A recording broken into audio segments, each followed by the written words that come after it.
Janelle Brown knew the Blackwell mansion better than the Blackwells themselves. The 22-year-old Jamaican woman worked as a maid in the giant house, and her mornings began long before the sun ever thought about rising.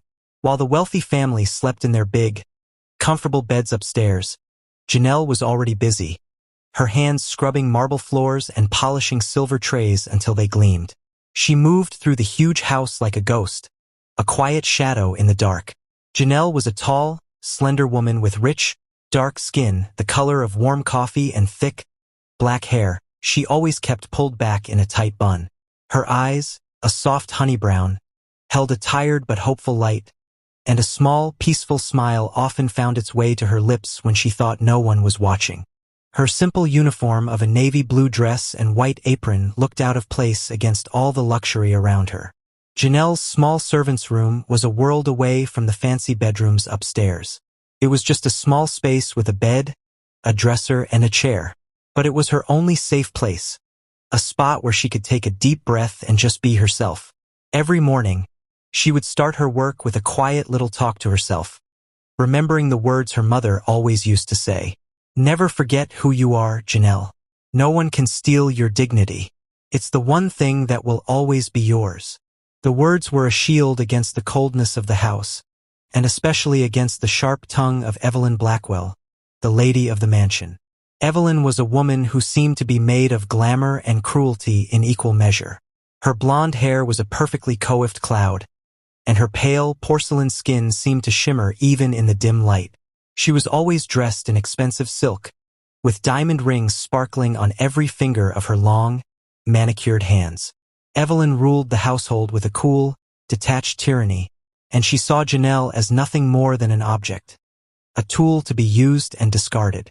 One particularly humid morning, as Janelle was meticulously dusting the antique grandfather clock in the main hall, Evelyn floated down the stairs, a vision of elegance in a flowing white dressing gown. Her eyes, a cold, piercing blue, scanned the room before settling on Janelle. "Brown," she said, her voice like ice chips.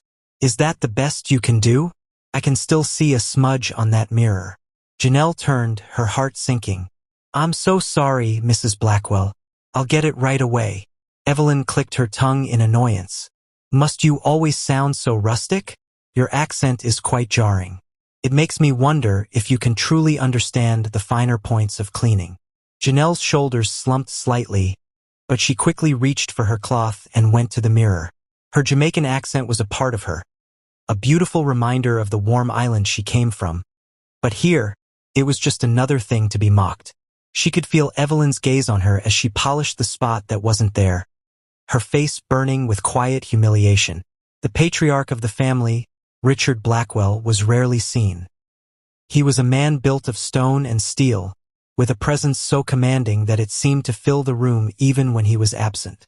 He was a billionaire, a titan of industry, but in his own home he was a cold, withdrawn figure.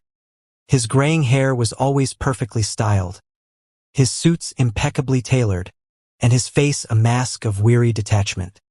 He would sweep through the halls, his gaze fixed on something far away, acknowledging no one. Janelle had worked in his house for nearly a year and had barely exchanged a single word with him.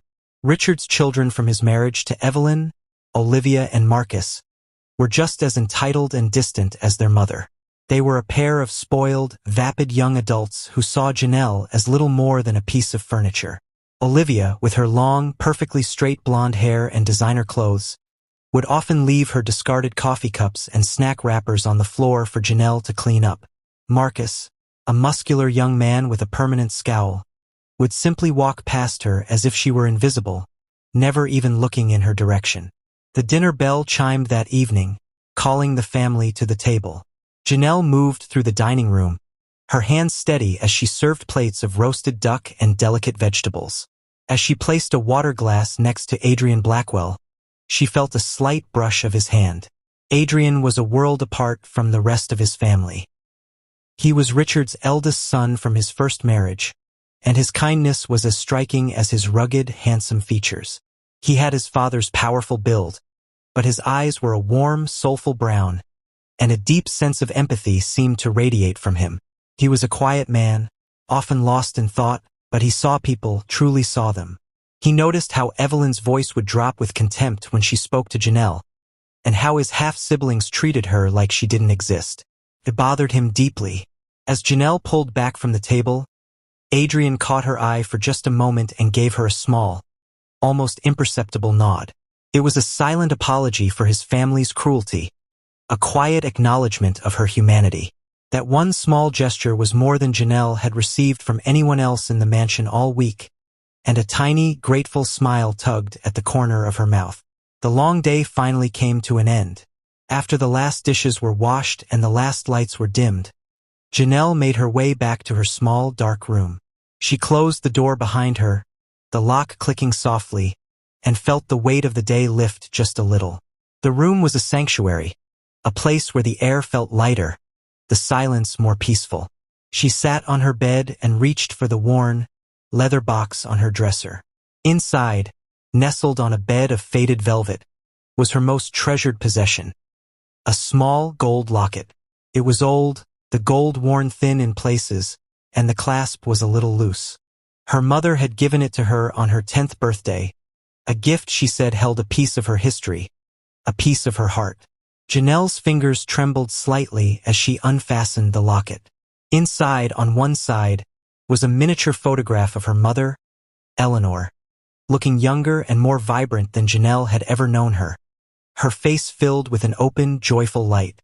On the other side was a faded, black and white picture of a man she didn't recognize. He was tall, with strong, broad shoulders and a kind smile. He looked a little like her, she thought, and a sudden, sharp ache filled her chest. She had asked her mother about him many times, but Eleanor would always change the subject, her face closing off. She would just say that he was a good man she once knew, and that was all. But the picture remained, a silent mystery. Janelle's thumb traced the man's face, and her mind swirled with unanswered questions. "Mama," she whispered into the quiet darkness of her room. The words hung in the air, a plea. Who was he? If you're enjoying Janelle's story, please give this video a like and subscribe to our channel. Your support helps us bring more heartwarming stories of hope and strength to you every week. Janelle's day off was her favorite day of the week, a single pocket of freedom in a life that otherwise felt like a long, silent corridor of work.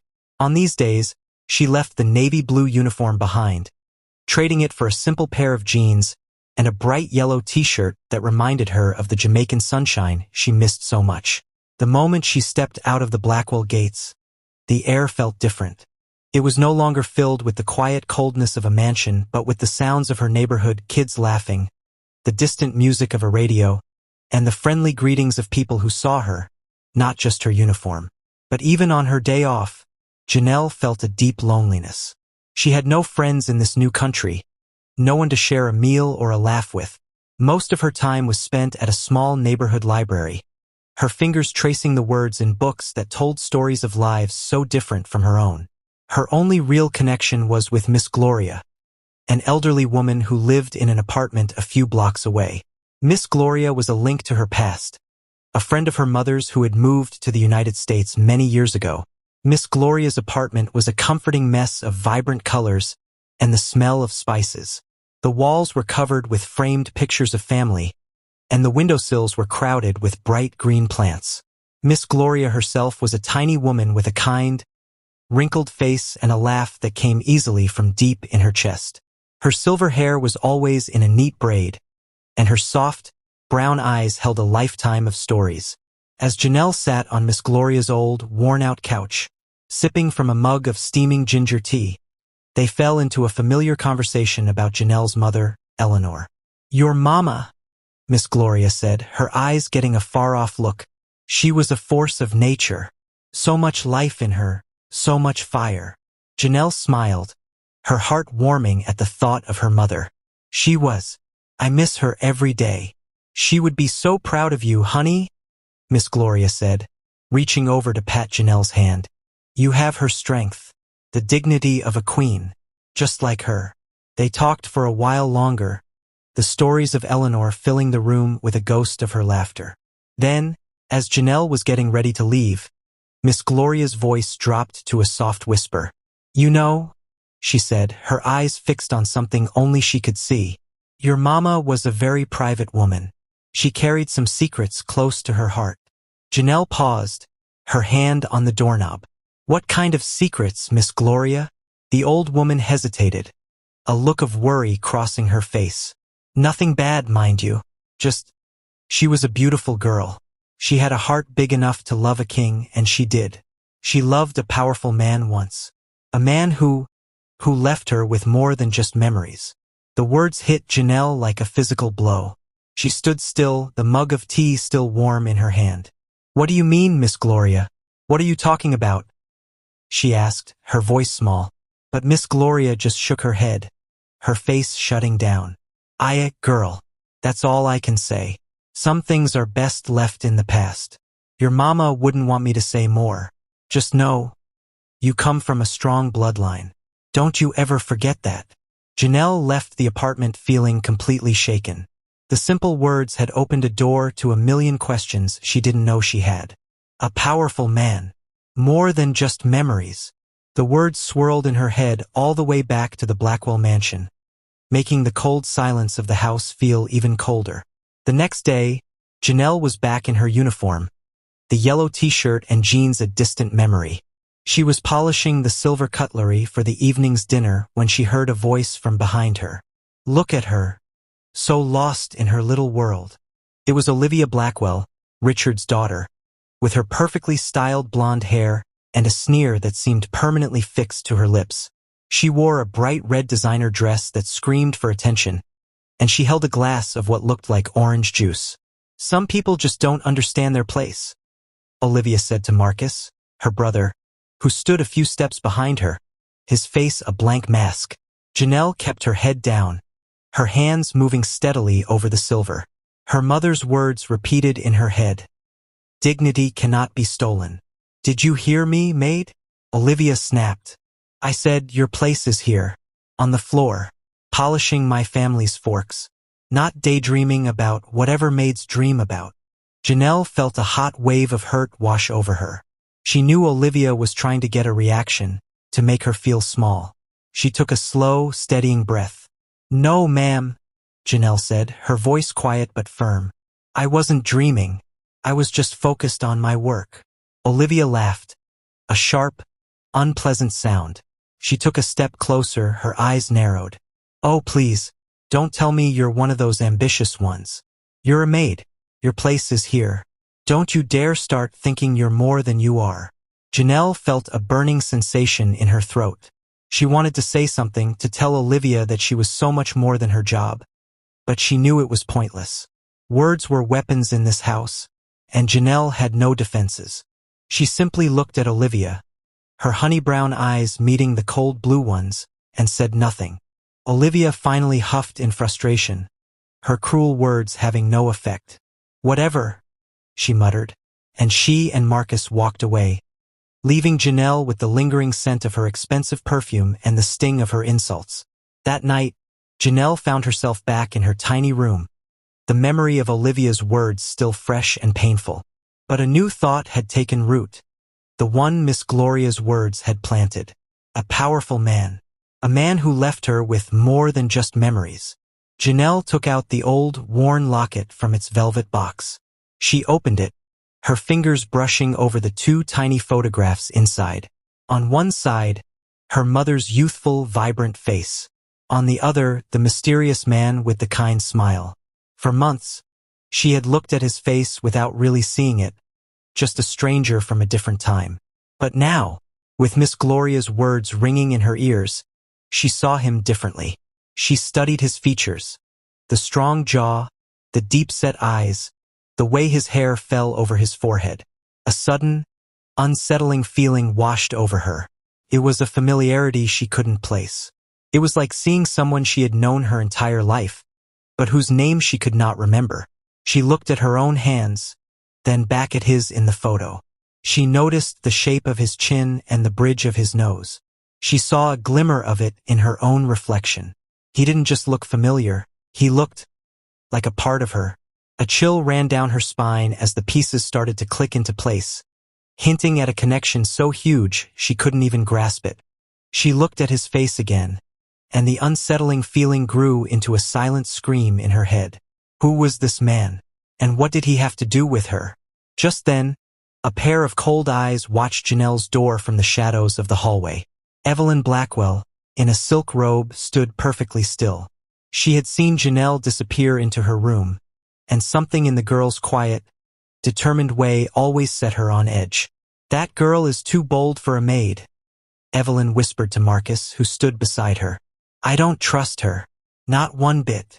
Marcus said nothing, but he nodded slowly, his eyes fixed on Janelle's door with a quiet, menacing look.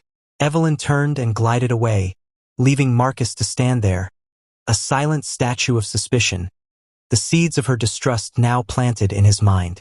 The sprawling Blackwell mansion, so often a place of cold silence, was filled with a different kind of quiet on this night. It was the heavy silence of a man facing the end, surrounded by everything money could buy but utterly alone. Richard Blackwell, the billionaire patriarch, was in his bedroom, not in a deep sleep, but in a painful, restless state. At 65 years old, his body was starting to turn against him.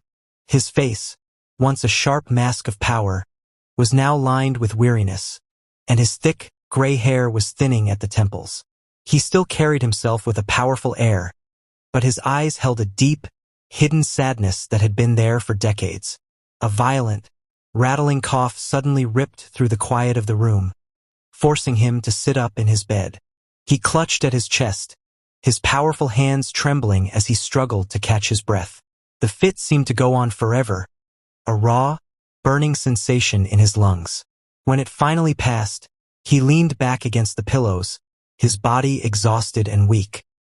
He reached for the handkerchief on his bedside table and pressed it to his mouth, his breath coming in short, ragged gasps. When he pulled the linen away, the sight of a small, red stain made his heart clench with a familiar, chilling fear. It was happening again. His doctor had given him a warning, a quiet but firm talk about a disease that was slowly taking over his body. Richard had ignored the words, convinced that his immense wealth could buy him more time, but the blood on the cloth was a brutal reminder that some things were simply not for sale. He pushed himself out of bed and walked with a heavy gait to his private study. This room was his only sanctuary in the entire house. It was a place Evelyn never entered, filled with old leather books and the heavy scent of wood and secrets. He ignored the grand, mahogany desk and went straight to a smaller, more private corner of the room. Behind a row of books on a dusty shelf, he found a small old key. With a shaky hand, he unlocked a simple wooden box, its surface worn smooth with age. This box was his true treasure, holding not money or stocks, but the fragile pieces of a life he had left behind long ago. He lifted the lid, and the smell of old paper and memories filled the air. Inside, there were a few letters tied with string and a handful of faded photographs. His fingers, which had signed 1,000 deals worth billions, now trembled as he lifted the top photo. It was a picture of him, a much younger version, smiling with a genuine warmth he hadn't felt in years. Beside him was the most beautiful woman he had ever known. Her name was Maria. She was Jamaican, her skin the color of smooth honey, her black hair in a long braid that fell over her shoulder. Her face was a perfect mix of strength and kindness, and her smile was so bright it seemed to light up the whole picture. Richard's heart twisted in his chest as he ran a thumb over her face. He remembered her smile, the sound of her laugh, and the way her eyes would light up whenever she talked about her home. They had met decades ago, a time when he was just starting out, more focused on a dream of a powerful future than on the cold reality of it. He had fallen completely in love with her. She was a woman who saw him for who he was, not for what he could become. But his family, and the ruthless business world he was trying to break into, had a different plan for him. They needed him to marry into power, into a family with connections that could open doors he could never open on his own. That's when Evelyn came into the picture. She was beautiful, yes, but her family's name was the real prize. The choice had been agonizing. He could have a simple, loving life with Maria, or he could have everything he had ever wanted in the world. An empire, a name, limitless power. The decision was a cruel trade-off. He chose the empire. He had left Maria without a word, a coward's exit, chasing a future that had since turned to dust in his hands. He married Evelyn, built his fortune, and became the man everyone saw. Cold, powerful, and untouchable. But the price he paid for it was his peace, his heart, and the one true love he ever knew. He stared at the photograph, his mind flooded with 1,000 memories he had tried so hard to bury. He remembered holding her, and a silent, choked sob escaped his throat. "Maria!" He whispered to the silence of the room, his voice raspy and broken. "I should never have left you." The years had passed, and his regret had only grown. He had heard a few whispers here and there that Maria had gone back to Jamaica, but he had never dared to look for her. What would he say? How could he face the woman whose heart he had so selfishly broken? The question that had haunted him for so long now burned hotter than ever. Did she move on? Did she find someone else? A new thought, one he had always been too afraid to consider, now hammered at his mind. Did she have his child? He had to know, before it was too late. He had to know if a piece of him, a piece of his lost love, was still out there somewhere. As if his body knew his resolve, a fresh wave of violent coughing took hold of him. He stumbled back, clutching at the desk, his body racked with pain. He pulled out his handkerchief, and this time, the stain was more than just a spot. It was a clear sign that his time was running out. He leaned his head against the cold wood of the desk, the photo of Maria still clutched in his hand. He had built an empire from nothing, but he was dying with nothing. Not love, not peace, and maybe not even a legacy he could be proud of. His voice was a bare whisper, filled with a desperate urgency. "I must know the truth," he breathed, a single tear running down his cheek. "Before it's too late." If you're enjoying this story, kindly let us know where you're watching from in the comment section. The morning light streamed through the large windows of the dining room, glinting off the polished silver and fine china. It was the same every day. A perfect, silent scene of wealth that seemed designed to make everyone feel small. Janelle moved through it with a quiet efficiency, her hands light and quick as she refilled water glasses and cleared plates. But her body was tired, her movements a little slower than usual from a long morning of work.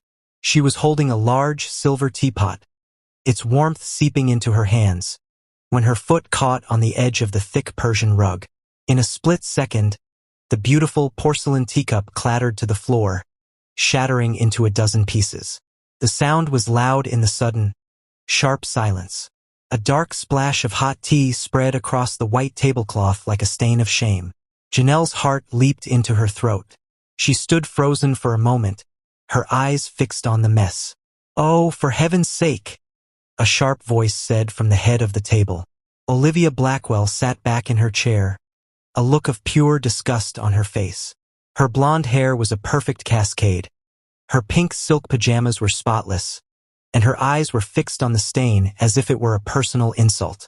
"Can't you do anything right?" Olivia snapped, her voice full of a cold, cutting mockery. "Look at this. You've ruined the tablecloth. Honestly, some people are just born clumsy." Janelle felt a hot flush of embarrassment creep up her neck. She quickly knelt to begin picking up the larger pieces of china. "I'm so sorry, Miss Olivia," she mumbled, her head bowed. "I'll get it all cleaned up right away." "Oh no, you won't," Olivia said, her voice dropping to a low, cruel hiss. "You'll just make it worse. Just leave it. It's disgusting. Someone else will clean it up." Janelle froze, her fingers hovering over the broken pieces. The humiliation was a heavy, bitter taste in her mouth. She wanted to disappear, to sink into the floor and vanish from the room. She felt all the eyes on her. Evelyn's cold, triumphant stare, Marcus's silent, mocking grin, and even Richard's distant, uninterested gaze. Then, a new voice cut through the tension, calm and steady. "She's doing her best, Olivia," Adrian Blackwell said, without looking up from his newspaper. His voice was quiet but held a steeliness that made everyone sit a little straighter. Olivia's mouth fell open in a silent protest. "Excuse me?" Adrian, she's a maid. She just spilled tea all over the table. Adrian finally looked up, his warm brown eyes meeting hers with a cold, firm glare. And it's a simple accident. It's not a crime. Let her clean it up and leave her alone. There's no need to be so cruel. The siblings exchanged glares, a silent battle of wills. Olivia was used to getting her way, but Adrian's quiet authority was something she couldn't argue with. Finally, with a huff of pure fury, she threw her napkin onto the table and pushed her chair back. "Fine," she muttered, storming out of the room with Marcus trailing behind her like a loyal dog. Adrian returned to his newspaper, but Janelle felt the weight of his quiet kindness. He hadn't looked at her, but his words had been a shield, protecting her from the worst of the family's cruelty. She continued her work, her heart feeling a little lighter. A few hours later, Janelle was given the task of cleaning the glass patio table in the lush, sprawling garden. The garden was a beautiful secret world, full of blooming flowers and the gentle humming of bees. It felt like a different universe from the cold halls of the mansion. As she wiped down the glass, lost in her thoughts, she didn't hear the soft footsteps approaching until a shadow fell over her. She looked up to see Adrian standing there, a small, kind smile on his face. He was dressed in casual clothes, a simple t-shirt and shorts, and he looked younger, more approachable than he did in the stiff setting of the house. "You know," he said, his voice easy and warm, "most people would have quit after the way they treat you, especially after this morning." Janelle was surprised to be talking to him alone. She felt a nervous flutter in her chest. "It was just a spilled cup of tea, Mr. Adrian," she said, her voice soft. He shook his head, a playful look in his eyes. "Don't call me that. It's Adrian. And no, it wasn't just a cup of tea. It was another chance for them to make you feel small. A moment to remind you of your place." He leaned against the table, his gaze fixed on her. "I just don't understand. Why do you stay?" Janelle paused, the cleaning cloth still in her hand. She looked down at the flowers, thinking of her mother's words. She felt a deep desire to be honest with him, to tell him the truth. "My mother always told me that dignity is not in the job," she said, her voice filled with a quiet strength. "It's in the person. It's in the way you carry yourself. You can clean floors for a living and still be a king or a queen. It's not about what you do, but who you are inside." Adrian's expression changed. His kind eyes widened just a little, a flicker of admiration in them. That's a beautiful way to see things," he said, his voice a little softer now. "Your mother sounds like a very wise woman." "She was," Janelle said, a small, sad smile on her lips, "the wisest person I ever knew." They fell into a comfortable silence, the quiet moment stretching between them. Janelle went back to wiping the table, and Adrian just stood there, watching her. They talked about simple things, the heat of the day, the different kinds of flowers in the garden. For a little while, the weight of the Blackwell mansion seemed to lift. They were just two people talking, sharing a moment of peace. Their connection grew in those quiet, shared moments. A quick, shared glance when Olivia made a snide remark. A secret, understanding smile when they passed each other in the hall. It was a spark, subtle and quiet, but undeniable. Janelle's heart would race every time Adrian spoke to her. Every time his eyes met hers for a second too long. She knew their worlds were too far apart, that a maid and a billionaire's son could never be more than they were. But in her heart, she couldn't help but wish. Their easy laughter from the garden floated up to the balcony above. From a hidden spot, Evelyn watched them, her face a mask of cold fury. She was dressed in an elegant silk robe, but her body was tense with rage, her knuckles white as she gripped the stone railing. She had seen Adrian go out to the garden. She had watched him stand there, talking to the maid, smiling at her, as if she were a friend, an equal. The sight of it was a bitter poison in her veins. Adrian was her son, her legacy. He was meant to marry into power and wealth, not to spend his time with the hired help. "Not in my house," she hissed to herself, her voice a low, venomous whisper. "Not with my son." Her eyes, cold and calculating, watched the two of them. She would not allow this. Not for a second. The Blackwell mansion had been transformed into a glittering world of mirrors and diamonds for the annual charity gala. The grand ballroom, which was usually silent, now hummed with the sound of a live orchestra and the confident chatter of the city's most powerful people. The air was thick with the scent of expensive perfume and success. 1,000 tiny lights from chandeliers and candelabras made the place look like it was filled with captured stars. Janelle moved through the crowd, a quiet shadow in her simple black uniform, her face a mask of polite calm as she held a tray of sparkling champagne flutes. She was just one of many people serving, and she was used to being invisible. She had perfected the art of blending in, of moving through a room without being seen. But tonight was different. The guests were a who's who of politicians, famous CEOs, and movie stars, all dressed in designer clothes that shimmered and sparkled with every step. Janelle's job was to be part of the background, to be the hand that held the glass, but not the person behind it. As she offered a glass of champagne to a group of guests, she overheard two women talking nearby. They were both in shimmering evening gowns, their smiles as bright as their jewelry. "Oh, look at that," one of them whispered, her voice a low purr. "She's stunning. Who is that pretty maid?" The other woman leaned in, her eyes fixed on Janelle. "She looks too refined to be scrubbing floors, doesn't she?" There's a quiet strength about her. A small, surprised blush rose to Janelle's cheeks. She quickly moved away, but her ears were still buzzing from the words. The compliment was a small, bright spark of warmth in a world of coldness, and she held on to it as she worked. But that warmth was quickly shattered. As Janelle approached another group of guests, she saw Evelyn Blackwell glide over to them, a perfect, fake smile plastered on her face. Evelyn was a vision in a flowing gown of emerald green silk, her blonde hair styled to perfection. She caught the eye of the two women who had just been speaking about Janelle. "Oh, what were you two gossiping about?" Evelyn asked with a light laugh that didn't reach her cold, blue eyes. "Just admiring your staff, Evelyn," one of the women said, glancing at Janelle. "That young lady. She's quite beautiful." Evelyn's smile didn't falter, but her eyes narrowed just a little as she turned to Janelle. She looked Janelle up and down, as if seeing her for the first time. The look was a cold, cruel knife. "Oh, her," Evelyn said, her voice dripping with a casual, dismissive tone. "She's just the help. From Jamaica. They're good at cleaning. Very good with their hands." The words were like a slap in the face. Janelle's heart sank, and a hot, searing wave of humiliation burned in her chest. The other guests looked away uncomfortably.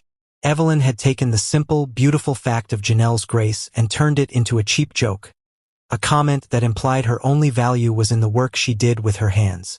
She had stripped away her humanity in front of all these important people, leaving Janelle feeling small, exposed, and ashamed. But in that moment, as her world felt like it was crumbling, Janelle remembered her mother's words. Dignity cannot be stolen.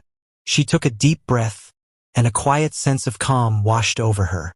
She straightened her shoulders, lifted her chin, and continued her work, her head held high. She would not let Evelyn's cruelty decide her worth. She would not give them the satisfaction of seeing her broken. She was a woman of dignity, and no one, not even a billionaire's wife, could take that from her. A little later, as she was refilling her tray in a quieter corner of the hall, Adrian approached her. He looked impossibly handsome in his tuxedo, and his face was filled with a familiar kindness. "I saw what she did," he said softly, his voice full of a gentle anger. "I'm so sorry." Janelle just nodded, her eyes fixed on the glasses she was arranging. "It's okay," she whispered. "No, it's not," he insisted, his voice low and firm. "It's not okay. You are worth so much more than what they see. You are a good, kind person, and your value has nothing to do with what you do for a living." He reached out, his hand hovering for a second before he gently touched her arm. His touch was a small, warm fire, a promise of a different kind of world. "Don't let them decide your worth, Janelle. Please." His words were a lifeline in the sea of her humiliation. She looked up at him, her honey-brown eyes meeting his kind ones. She didn't say anything, but her small, grateful smile said everything he needed to know. The connection between them, that quiet, secret spark, was growing stronger with every shared glance and every kind word. But their moment of understanding did not go unnoticed. Evelyn, who had been watching them from across the room, saw the way Adrian looked at the maid, saw the gentle touch and the quiet conversation. A cold fury, much worse than the anger she felt earlier, settled over her. She walked with purpose, her heels clicking on the marble floor, until she cornered Adrian in a secluded hallway. "What was that?" she hissed, her voice low and dangerous. Adrian's face was unreadable. "What was what, Evelyn? Don't you play dumb with me," she snapped, her eyes like chips of ice. "I saw you talking to that maid, touching her, behaving like some sort of common boy." She poked him in the chest with her long, perfectly manicured finger. "You are a Blackwell. You are meant for more. You are meant to take over this empire, not to shame this family with the help. If you dare do something so foolish, you will regret it. Do you understand me? You'll regret it deeply. You're a Blackwell. Act like one." Adrian's face hardened. He didn't back down. "She has more dignity in her little finger than anyone in this house. Evelyn, maybe I should stop acting like a Blackwell and start acting like a man." Evelyn's expression was a mix of shock and pure rage. She opened her mouth to argue, but then she saw a flicker of movement from down the hall. "A maid." She quickly changed her tune. "Just remember what I said," she said, her voice now a low, menacing whisper. "I'm always watching." Janelle, who had been making her way to the kitchen for fresh glasses, had stopped just short of the hallway. She had heard a low murmur of voices and had paused, not wanting to disturb a private conversation. But then she heard Evelyn's cold, angry tone, and she felt a prickle of alarm. She ducked behind a large flower arrangement, hoping they hadn't seen her. As she watched from her hiding place, she saw Evelyn's face, tight with suspicion and anger. Evelyn was whispering to Marcus, who had suddenly appeared by her side. "Keep an eye on her," Evelyn said, her voice barely a breath of sound. "She's not just a maid. I can feel it. She's hiding something." Marcus nodded, his eyes fixed on the empty hallway where Janelle had just been standing. He didn't question his mother. He just watched, a silent, menacing shadow, the command now a silent order he would follow. The night mirrored the chaos inside Richard Blackwell's heart. Rain hammered against the windows of the skyscraper, and the wind howled like a hungry animal. Inside the top-floor boardroom, the atmosphere was sterile and silent, a world apart from the raging storm outside. Richard sat at the head of a long, shiny table, his face a mask of weary concentration as he listened to a presentation. He was a king in his own empire, a man who had built a world from nothing, but tonight, his kingdom felt like a prison. His powerful frame was tired, and a deep, rattling cough had been bothering him all day, a constant, painful reminder that his body was not his own anymore. Suddenly, a sharp, burning pain ripped through his chest. It felt like 100 needles stabbing him all at once.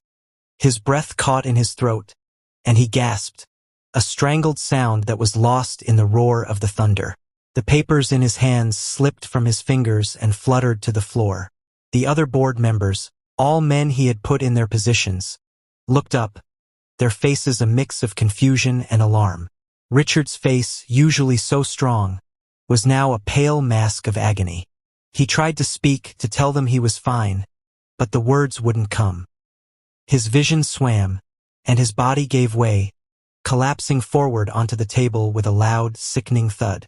The room exploded in a panicked chaos of shouts and rushing footsteps. The storm outside raged, but the true storm was just beginning inside the mansion walls. Hours later, the storm had calmed, but the fear had not. Richard lay in his king-sized bed, the white sheets a stark contrast to his pale face. The Blackwell family doctor, a tall, serious man with a grim expression, stood at the foot of the bed, his voice low and solemn. He had run a series of tests and the results were grim. "Mr. Blackwell," the doctor said, his voice quiet, I won't lie to you. The illness has taken a turn. It's terminal. I'm afraid your time is limited. The words hung in the air like a death sentence. Richard just stared at the ceiling, his mind numb. He had conquered so many enemies in his life, but he could not defeat death. He was a billionaire, a titan of industry, but in the face of this news he was just a scared, sick old man. As if on cue, the vultures descended. Evelyn, Olivia, and Marcus rushed into the room. Their faces filled not with concern, but with a cold, desperate greed. Evelyn, her face tight with worry and a different kind of hunger, sat on the edge of the bed. "Richard," she began, her voice soft and fake, "you must get well. We're all here for you." She squeezed his hand, her diamond rings digging into his skin. "But darling, we need to be practical. With the doctor's news, you must revise the will." Richard looked at her, and the mask of sorrow on her face dropped for a second, revealing the fierce, calculating look in her eyes. "It was all about the money." "Yes, Dad," Olivia added, her voice full of a sickening sweetness. "I mean, we don't want any misunderstandings later. The art collection should really be mine. And the house. I mean, I love the house." Marcus, who was leaning against the door frame, his arms crossed, scoffed. "Please, you can have the house. I want the business. I'm the eldest son. I should be the one to take over."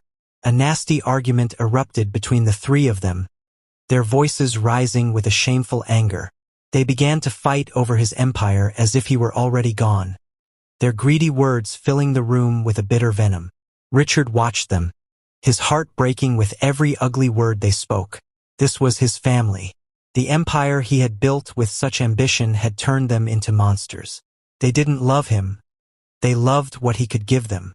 The pain in his chest was nothing compared to the deep, aching loneliness he felt in his soul. He had traded a simple, true love for this, for a family that was waiting for him to die. Finally, Evelyn turned to him, her eyes hard. "Richard, listen to me. You must sign the papers. You must give us what we deserve. We are your family." Richard turned his head away, a single tear of despair rolling down his cheek. He had never felt so alone in his life. He simply closed his eyes, pretending to sleep, and let the sounds of their fighting wash over him, a cold, empty wave of betrayal. The greedy family finally left the room, their squabbling voices fading down the hall. A heavy silence settled in, and Richard opened his eyes. The room felt immense and empty, a silent tomb. He lay there, staring at the ceiling, his heart a raw, bleeding wound. He had built all this, every single piece of it, and he had nothing. Just then, the door opened softly. Janelle entered, a simple mug of herbal tea steaming gently in her hands. She moved with a quiet, graceful ease, and her presence was like a gentle, calming breeze in the storm of his sadness. She didn't speak a word about money or wills. She simply placed the mug on the bedside table and fluffed his pillows, her movements so soft and gentle. "I brought you some chamomile tea," she said, her voice a low, soothing whisper. "My mother always said it was good for a troubled mind." Richard looked at her. He had seen her countless times, a quiet shadow in his house. But in this moment, in his brokenness, he saw her for the first time. She had a quiet strength about her, a dignity that seemed to fill the room. Her hands, which had polished his silver and scrubbed his floors, were now so gentle and kind as they adjusted his blanket. Her eyes, a soft, honey brown, were filled with a simple, true concern that he hadn't seen in anyone for years. He watched her as she moved, and something about her face began to stir a memory he had tried to bury for decades. He looked at the shape of her mouth, the quiet smile, the way she held her head. But it was her eyes that truly captured him. They were the same color as the Jamaican earth he had walked on so long ago. The same shape. They held the same quiet strength, the same deep warmth. He felt a jolt go through his body, a shock of recognition that was both terrifying and hopeful. Couldn't be. Could it? As she finished tidying his bedside and began to quietly leave the room, Richard's mind raced. The photo of Maria flashed in his head, the memory of her face so clear he could almost touch it. Her eyes, they were just like Janelle's. The same honey brown color, the same wise sadness, the same quiet light. It was a face from his past, staring at him from the present, from the very person his family treated like she was nothing. He lay there, completely alone again. The silence was back, but this time, it was filled with the pounding of his own heart. A single, desperate hope had taken root in his soul, a final chance at peace. Her eyes? He whispered into the empty room, a choked sob in his voice. Maria's eyes. If you're enjoying this story, kindly subscribe to our channel and join the family. The private study was the quietest room in the entire mansion. It was a place Janelle had always felt a strange sense of peace, a world away from the cold, polished halls. The room was filled with the smell of old paper and leather, a warm and comforting scent that reminded her of a simpler time. Her hands, so used to scrubbing and polishing, were gentle here. She moved with quiet reverence, dusting the rows of old books and wiping down the mahogany desk, as if she were a guardian of secrets. On this particular morning, as she was polishing the surface of the desk, her fingers slipped, and she felt a small, wooden panel give way. A hidden drawer, so cleverly built she had never noticed it before, slid open with a soft click. Janelle's heart gave a little jump in her chest. A quiet voice inside her told her to close it and pretend she had never seen it. But a stronger feeling, a deep sense of curiosity, held her in place. She felt a pull toward whatever was inside, a pull so strong it felt like destiny. She reached inside and pulled out a stack of old letters tied with a frayed, blue ribbon. They were faded and smelled like old flowers and a distant time. She looked around the empty room, her heart pounding a quick rhythm against her ribs. No one was there. She decided to just read the first line. She slowly untied the ribbon and unfolded the top letter, her eyes scanning the neat, elegant handwriting. The date at the top was from 30 years ago, 2 years before she was born. Her breath hitched in her throat as she read the opening words. "My dearest Maria," it began, "I have not been able to get you out of my thoughts since I returned home. Our days together in Jamaica were the happiest of my life. I can still see your beautiful face, your eyes sparkling with joy, and I can hear your laugh in my dreams. I will never forget you. My love, Richard." Janelle's hands began to tremble so violently that the paper rattled. Richard? She knew of no other Richard who could have been writing letters to her mother, Eleanor, who had so often talked about her friend, Maria. It had to be the man who lay sick in the bed upstairs, the cold, distant billionaire she called Mr. Blackwell. The name on the letter was his. The handwriting looked like his signature on the countless legal papers she had seen on his desk. But how could this be? Her mother had always been so private about her past, and she had never mentioned his name. She quickly grabbed another letter from the stack, her mind now in a frantic race. The date was a year after the first, just months before her own birth. This letter was full of sadness and regret.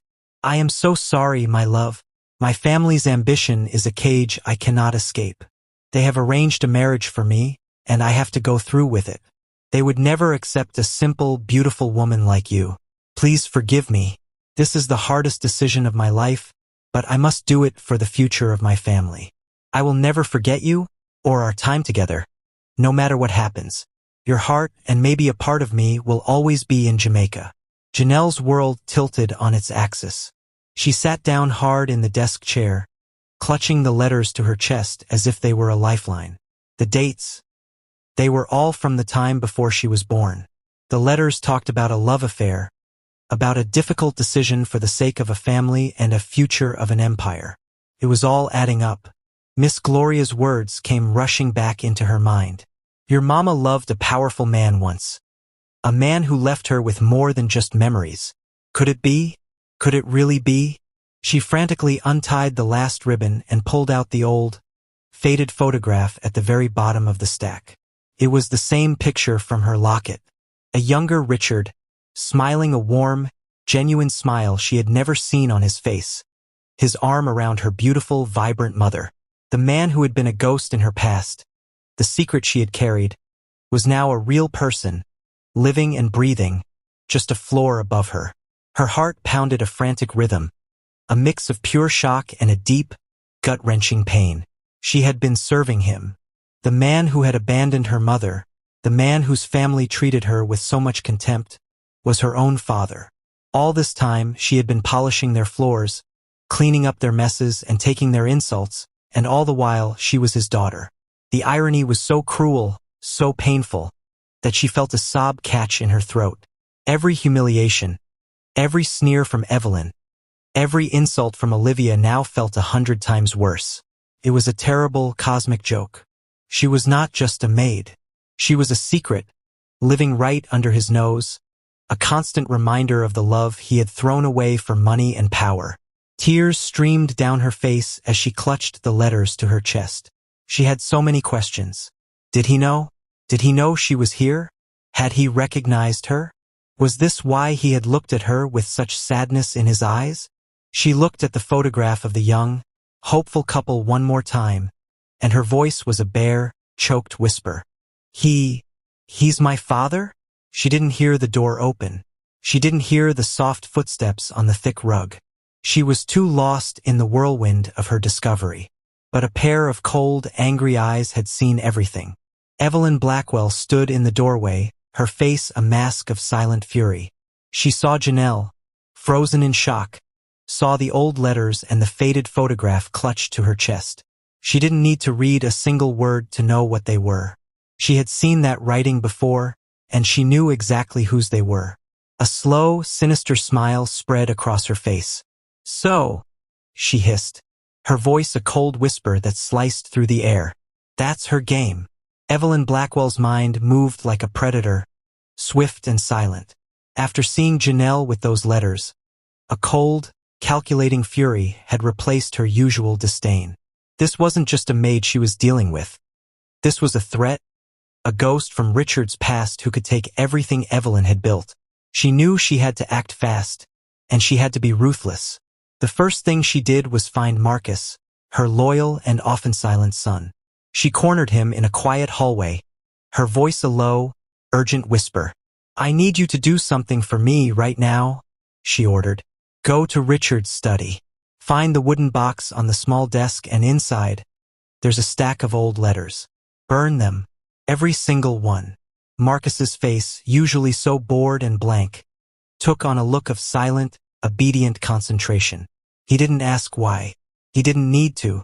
He knew that when his mother gave an order in that tone, it was for the survival of their family. He went to the study, found the box, and just as she had commanded, he took the letters outside to a small, hidden fireplace. He watched them turn to ash, the secrets of his father's past and the fate of an empire turning to smoke in the wind. The job was done. But Evelyn wasn't finished. She went straight to Janelle's small, plain room. The room was empty, and Evelyn moved through it like a queen in a conquered territory. Her eyes scanned the small dresser, the single bed, the worn chair. She found the wooden box, and inside, she saw the gold locket, the one she had seen Janelle clutching so many times. It was old, plain, and sentimental, but Evelyn knew it was a key. She snatched it, her fingers curling around the worn gold. The locket was a piece of the puzzle, and she needed to make sure Janelle had no proof, no truth to hold on to. After she had the locket, she started a new plan, one built on a lie she knew would spread through the house like a poison. She went to the main kitchen, where a few of the older staff members were having a break. Her face was a mask of false sadness and concern. "I don't know how to say this," she began, her voice a soft, dramatic whisper. "But I think we have a thief in our midst." The staff looked at her in surprise. Evelyn went on, weaving a story about a missing antique brooch, a small, beautiful diamond piece that was now gone. She then mentioned that she had seen Janelle hanging around the master bedroom earlier that morning. It wasn't a direct accusation, but it was enough. The rumors started small at first, then growing louder and meaner. "That new Jamaican girl, the quiet one? She's a thief. She's trying to steal from us, from the family." Janelle's quiet, respectful nature was suddenly twisted into something sinister. The other staff, who had never fully trusted her, now looked at her with suspicion and disdain. The next day, the rumors came to a head. Evelyn confronted Janelle in the main hall, in front of a half-dozen other staff members, her voice cold and full of false sadness. "Janelle," she began, her face a perfect picture of disappointment. "I don't want to do this, but the staff is talking. We have an antique brooch missing, and people say, they say you've been acting strangely." Janelle's face paled. "Mrs. Blackwell, I don't know what you're talking about. I haven't stolen anything. I would never." Evelyn held up the cheap, fake jewelry she had brought from her own room. "Oh? Then what is this? I found this in your room, and it looks just like one of my mother's missing pieces." The lie was so bold, so ugly, that Janelle just stood there, stunned. She knew it wasn't true. She hadn't been in the master bedroom, and she certainly hadn't stolen anything. She tried to plead her innocence, her voice shaking with hurt. No, that's not true. I didn't steal anything. I wouldn't do that." But it was no use. The other staff members looked at her with distrust. The whispers started again, this time more open and cruel. Janelle felt a wave of crushing isolation. Her dignity, the one thing she held on to, felt like it was being ripped from her. She wanted to run, to cry, but she just stood there, a lone figure against a sea of cold, accusing eyes. Just then, Adrian walked in. He saw the scene, his mother's cruel smirk, the staff's condemning stares, and Janelle's face, pale and filled with silent despair. He didn't hesitate. He walked straight to Janelle and took her arm, pulling her away from the group. "Stop it," he said, his voice low and full of an authority that silenced the room. "All of you, this is ridiculous." He led Janelle down the hall and into a small, private sitting room, far away from prying eyes. She was still shaking, a silent sob catching in her throat. "I know you didn't do this," Adrian said, his voice soft but firm, as he looked at her with eyes full of a fierce belief. "I know you. You have more honesty and dignity than anyone in this house. Tell me what's going on. Please, Janelle." His trust was a lifeline. Janelle looked at him, her honey-brown eyes filled with tears. She knew she could trust him. She had to. But the words were so heavy, so unbelievable. She didn't know how to say them. The truth that had been planted in her mind just yesterday now felt like a terrible, twisted fate. She had so many questions, so many pieces of a story that she couldn't make sense of. She looked at his face, so kind, so full of warmth, and realized that her own life was now hopelessly tangled with his. The love that had been growing between them was now poisoned with a terrible, dark fear. She swallowed hard, her voice a bare, choked whisper. I was in your father's study yesterday. I found some old letters. And a picture."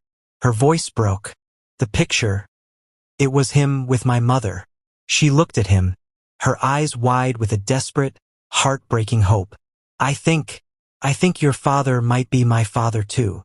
Adrian stood frozen, his face a mask of utter shock. The beautiful, impossible feeling he had for her, the spark that had been growing between them, was now tainted by a terrifying question. Could it be? Could they be brother and sister? The thought was a cold, cruel knife to the heart. He felt a sharp pang of pain and a chilling, horrible fear. The love he had felt was suddenly confused and full of doubt. Meanwhile, Evelyn watched them from a small hidden nook in the hallway. She had followed them just to make sure her plan was working. She saw the look on Adrian's face, the mix of horror and confusion. A slow, triumphant smile spread across her face. "She's a real threat," Evelyn whispered to Marcus, who stood beside her like a silent guard. "If she's truly his daughter, then everything we've built crumbles. All the power, the money, the empire, it would be split. The will, our future, all gone." Her voice dropped to a low, cold hiss, her eyes burning with a cruel, evil light. She must be destroyed. The mansion, once a place of quiet loneliness for Janelle, had become a world of silent hostility. The false rumors Evelyn had planted had taken root, and the other staff now looked at her with suspicion and disdain. They whispered as she passed, their eyes cold. The heavy silence of the house was now filled with a new, cruel kind of noise, the noise of betrayal. Janelle's days were an endless, painful echo of Evelyn's words. Thief, liar, blackmailer. She still did her work with a quiet grace, but inside, she was a storm of raw emotion. The weight of her secret, the discovery that the cold, sick man upstairs might be her father, was too heavy to carry alone. The truth had not set her free. It had made her a prisoner in her own home. One night, the weight of it all became too much. After a long day of feeling the cold stares and hearing the quiet whispers, she retreated to her small, dark room. The door closed behind her, shutting out the world. She finally allowed herself to break. The silent dignity she had carried for so long crumbled, and she sank onto her bed, burying her face in her hands and letting the tears come, a torrent of all the pain, the loneliness, and the fear she had been holding back. The tears came with a deep, heartbreaking sob that shook her entire body. She cried for her mother, for the life she might have had, and for the cold, painful truth she had uncovered. She cried for the locket, the last physical piece of her mother, now stolen by a woman who would stop at nothing to hurt her. She was so lost in her sorrow that she didn't hear the soft knock on her door. It was only when the door opened a crack that she looked up, her eyes red and puffy. It was Adrian. He stood there for a moment, his handsome face filled with a gentle, profound sadness. He had a sixth sense for her pain. He saw her, really saw her, and he didn't hesitate. He came into the room and sat on the edge of the bed, not saying a word at first. He just sat there, his silent presence a comfort she hadn't realized she was so desperate for. Then he gently reached out and took her hand, his touch warm and steady. "Janelle," he whispered, his voice low and soft. "I'm here. I'm right here." The simple words broke her. She turned, and he pulled her into a warm, comforting hug. She rested her head against his chest, her silent sobs now a little more controlled, but still a deep, aching pain. He held her tight, his hand stroking her hair. He didn't try to fix it or offer empty promises. He just let her cry, a silent anchor in her raging storm. "Adrian," she finally choked out, her voice muffled against his shirt. "I don't know what to do. The locket, it's gone. And the letters, they're gone too. She took them. She knows everything." Adrian's arm tightened around her. "I know," he said, his voice full of a quiet, steady anger. "She had Marcus burn them, but it doesn't matter. It doesn't change the truth. It just means we have to find it another way." She pulled back and looked at him, her honey-brown eyes still swimming with tears. The fear that had been haunting her for days now rushed to the surface. "But what if it's true?" she whispered, her voice barely a breath of sound. "What if he is my father? Adrian, if it's true, if I am his daughter, then you and I—" The unspoken words hung in the air, a terrible, heartbreaking question. They had both felt the spark, the growing love between them, and now it was tainted by the possibility of a forbidden, shameful secret. Janelle looked at him, her heart in her eyes, begging him to tell her it wasn't true. But Adrian didn't try to deny the possibility. He gently reached up and placed a finger over her lips. "Don't," he whispered. His eyes, so kind and full of a love that was stronger than fear, looked deeply into hers. "We'll face the truth together, whatever it is. If it's true, we'll deal with it. We'll figure it out. But right now, all that matters is that you're not alone. I won't let them do this to you. Even if the world turns against you, Janelle, I won't." His words were a promise, a beacon of light in the overwhelming darkness. Their hands found each other, their fingers lacing together. In that small, quiet room, a love that was tested by secrets and lies only grew stronger, a forbidden spark that refused to be put out. Meanwhile, Evelyn's rage had only grown. She had seen Adrian go to the servants' quarters, and she knew he was comforting the maid. The sight of their closeness was a poison in her soul. She had to end this. She had to get rid of Janelle before she did any more damage. Evelyn walked with a furious grace, her anger a silent fire burning in her eyes. She found Janelle alone in a hallway and stopped her, her face a mask of cold, unyielding rage. "I'm going to make this very simple for you," Evelyn said, her voice a low, chilling whisper. You have a choice. You can leave this house right now, today, and never come back. Or I will bury you. I will tell the police you're a professional thief. I will make sure no one in this city will ever hire you again. I will use all my power, all my money, to make sure you have nothing. I will destroy you, Janelle. Do you understand me? I will destroy you. The threat was so vicious, so raw, that Janelle felt a tremor of fear. But in that moment, she remembered her mother's words. She remembered Adrian's face. She remembered who she was. She was not a thief. She was a woman of dignity. She had nothing left to lose.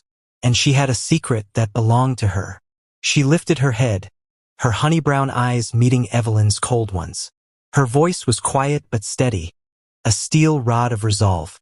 I'm not leaving, she said, her words firm. I have nothing to be ashamed of. I'm not going anywhere. A furious, hateful sneer twisted Evelyn's face. She raised her hand as if to strike Janelle. Just then, the door at the end of the hall opened. Richard Blackwell, a tired, weak shadow of his former self, stumbled out, a hand on the wall for support.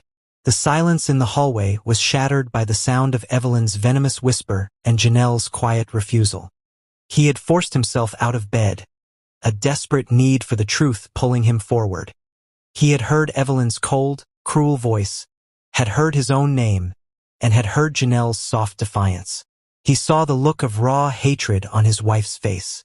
His voice, though weak and raspy, cut through the tense air like a knife. It was filled with a chilling authority he hadn't used in years. What is going on here? He demanded, his eyes wide and full of a burning rage. I want the truth. Now.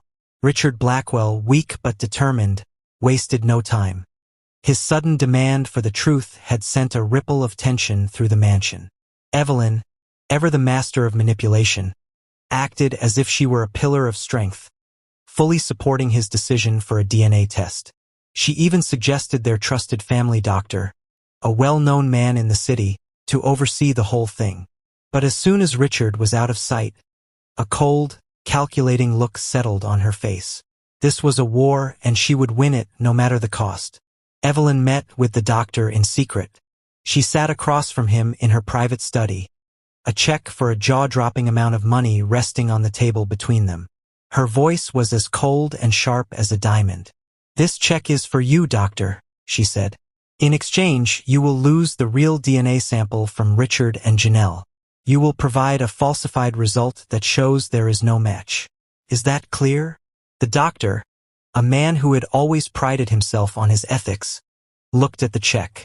The amount was so large it could change his entire family's life forever. His face was a mask of conflict for only a moment before the greed took over. He nodded slowly, a silent agreement to a terrible lie. Adrian, however, had a deep, unshakable feeling in his gut. He knew his mother would never allow the truth to come out so easily. He had watched her his entire life, and he knew that her actions were always driven by a cold, selfish hunger for control. Without saying a word to anyone, he arranged for his own DNA test. He found a brave, independent lab and sent them the samples, paying them enough to make sure no one could buy their silence. He would find the truth on his own, for Janelle, and for his own peace of mind. The day of the big reveal was a day of reckoning. The sterile, elegant boardroom of the Blackwell Corporation had been turned into a courtroom of family secrets. The room was filled with tension so thick you could cut it with a knife. Richard sat at the head of the table, looking frail but with a fire in his eyes. Evelyn sat beside him, her face a perfect, smug mask of confidence. Janelle stood by the door, her hands clenched in a silent prayer, her heart a drum of fear and hope. Adrian stood a few feet away from her, his gaze steady and his face full of quiet determination. Olivia and Marcus were there, their eyes darting around, their greed hanging in the air like a foul smell. The family lawyer, a cold and formal man, began the proceedings. The bribe doctor was brought in, and he presented his findings with a professional ease. He spoke of the tests, the samples, the careful process. He then delivered the lie with a straight face. The DNA results show conclusively that there is no biological relationship between Richard Blackwell and Janelle Brown. Evelyn's face lit up with a triumphant smile. A wave of cold despair washed over Janelle, and she felt her knees go weak. Marcus and Olivia smirked, a look of pure relief on their faces. It was over. The maid was a liar. But before anyone could speak, Adrian stood up, his voice cutting through the room like a sword. "Wait," he said, his voice calm but powerful. "There's been a mistake. A lie." Evelyn's smile vanished, her eyes narrowing. "Adrian, sit down. The results are official." "Not all of them," he said, a cold edge to his voice. He took out his phone and showed everyone a picture of a bank transfer, a huge amount of money from Evelyn's personal account to the doctor's. Then he produced a sealed envelope. "This is a report from an independent lab.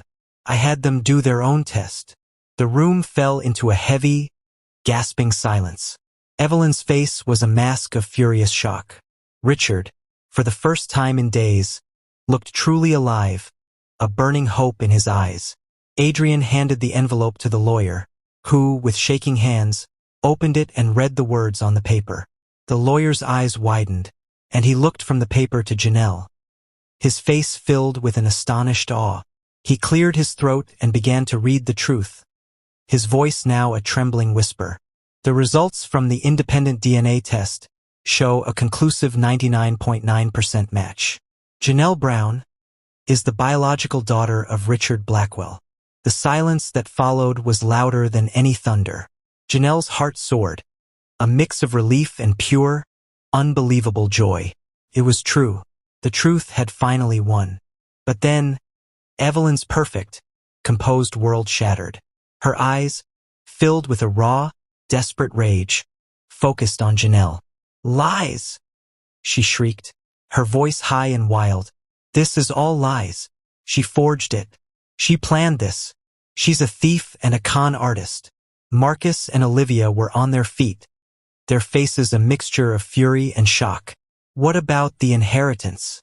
The will?" Marcus yelled, his face red with rage. "This is all for the money," Olivia screamed. They were a whirlwind of greed and fury, their true colors on full display. The cold, calculating masks they had worn for so long had finally cracked, showing the ugly monsters underneath. But Richard had had enough. He rose slowly from his chair, a man made of nothing but dignity and a final, burning purpose. He was weak, but his voice was filled with an authority that silenced the entire room. "Enough!" he roared.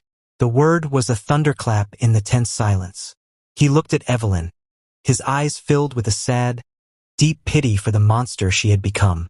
Then he looked at Janelle, and a love so profound shone in his eyes that it seemed to fill the room with warmth. He took her hand, his voice now a quiet whisper, but one that was heard by everyone in the room. "She is my blood, my daughter, my only true heir." The scandal was too big to be contained.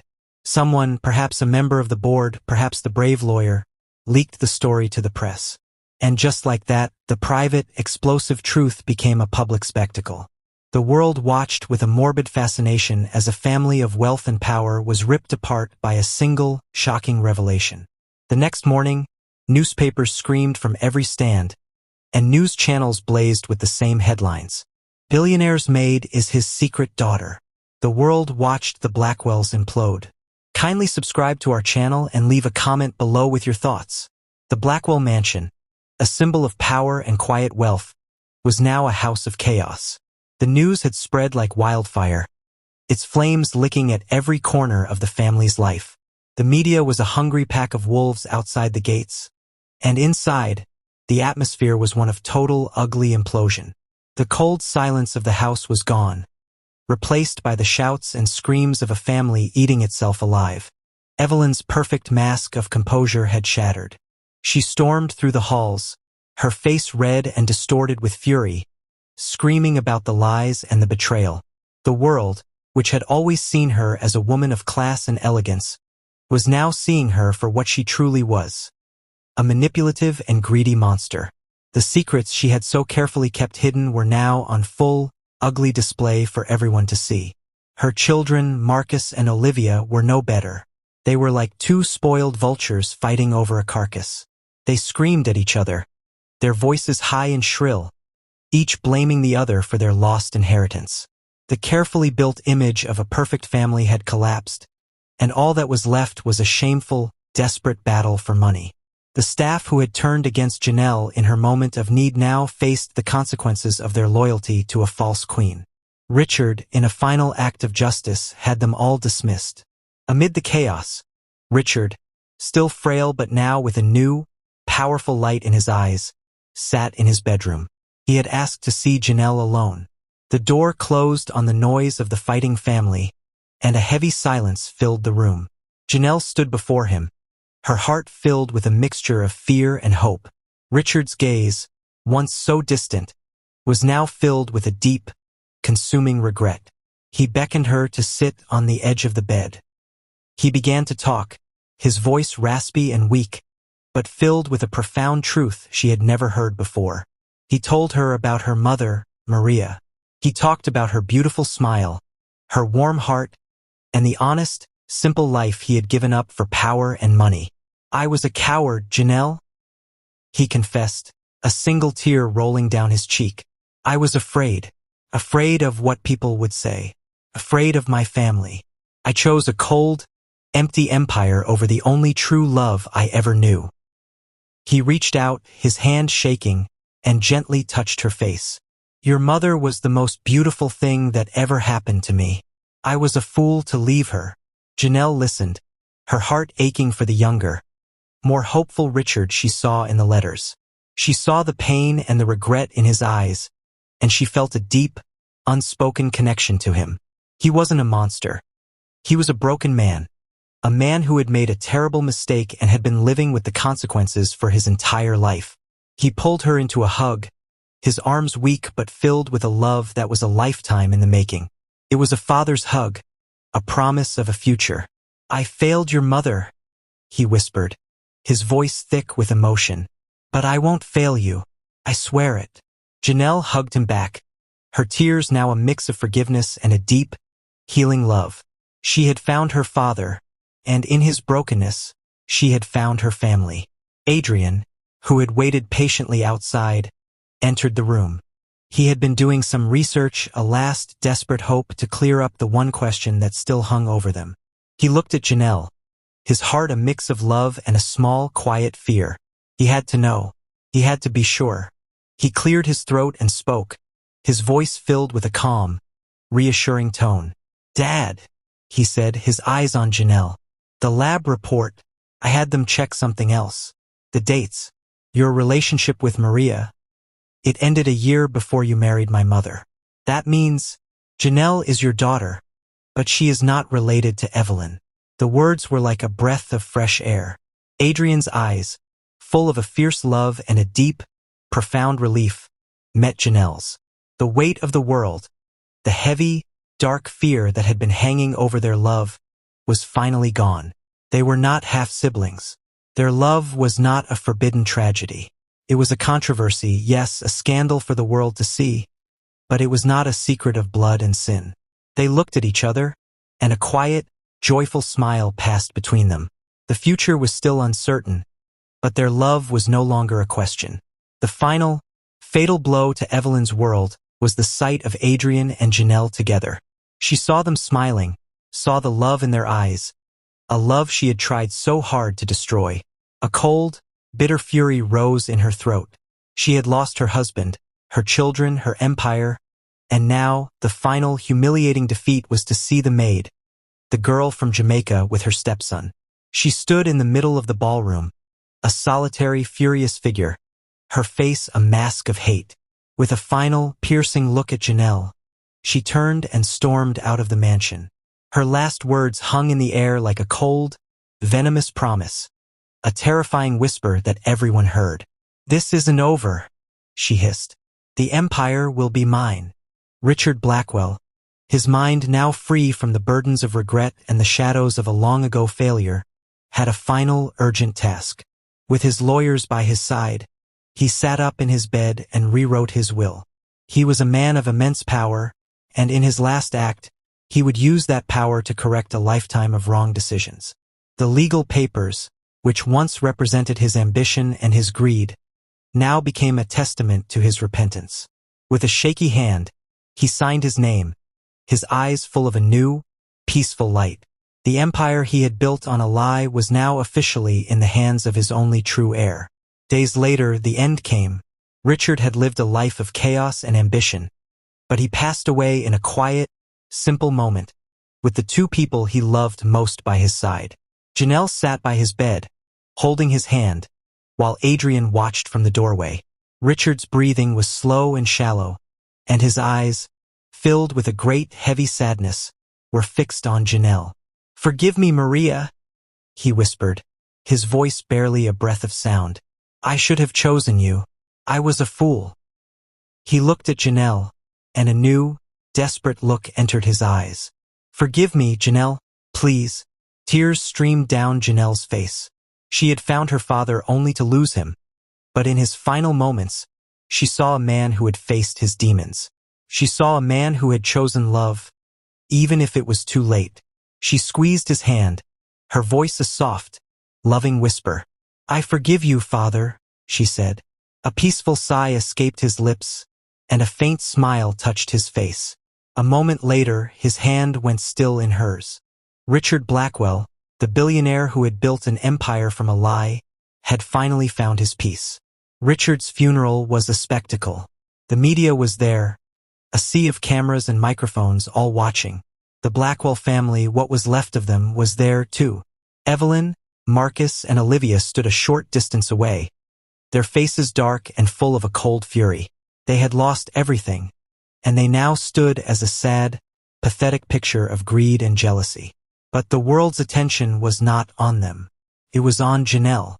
She stood in front of the crowd not as a maid in a simple uniform, but as the acknowledged heir to the Blackwell fortune. She wore a simple, elegant black dress, and her face was a picture of quiet strength and dignity. Whispers rippled through the crowd as people pointed at her, their voices a mixture of shock and curiosity. "That's the Maid," someone whispered. "The secret daughter," another said. Janelle felt the sting of their words, but she didn't flinch. The girl who had once been humiliated in the dining room was now a woman. She held her head high, her gaze steady, her heart filled with a silent strength that came from a place deeper than money. Adrian walked to her side. He didn't say a word. He simply took her hand in his, a quiet, powerful gesture that told the world they were a team. They stood together, two people united against a world of greed and cruelty. Janelle looked at the cold, dark ground of the funeral plot, and she felt a sense of closure. She had found her father, had given him the peace he had been denied for so long, and now she had found her own place in the world. She whispered, her voice a soft, intimate secret meant only for her. "Mama," she said, a single tear falling down her face. "They finally see me." The months that followed were a blur of lawyers, documents, and news reports. Evelyn, true to her word, tried to fight the will, but Adrian had prepared for her. With the public shame and the DNA test as proof, she had no ground to stand on. Her threats and her final vow of revenge were just the bitter, hollow words of a defeated woman. Evelyn and her children disappeared from the public eye, their empire crumbling around them. Janelle was no longer just Janelle Brown. She was Janelle Blackwell, the rightful owner of a world she had once only served. But she did not want the cold, empty empire her father had built. She wanted a new beginning, a different kind of life, and so she went home. The final scene of her journey was in Jamaica, a world away from the cold, gray mansion. She stood on a piece of land that now belonged to her, a piece of land her mother had always loved. The sun was warm on her face, and the ocean breeze smelled of salt and freedom. The sky was an endless, vibrant blue, and the waves crashed against the shore in a joyful rhythm. She was home. She was no longer the maid who was so quiet and afraid. She was a woman who had faced betrayal, discovered a terrible truth, and found a love that was stronger than a secret. She smiled, a deep, peaceful smile that reached her honey-brown eyes. She had found her true name, her dignity, and a future that was truly her own. If you enjoyed this story, kindly subscribe to our channel, comment, and share this video with a friend if you love this story. Thanks for watching.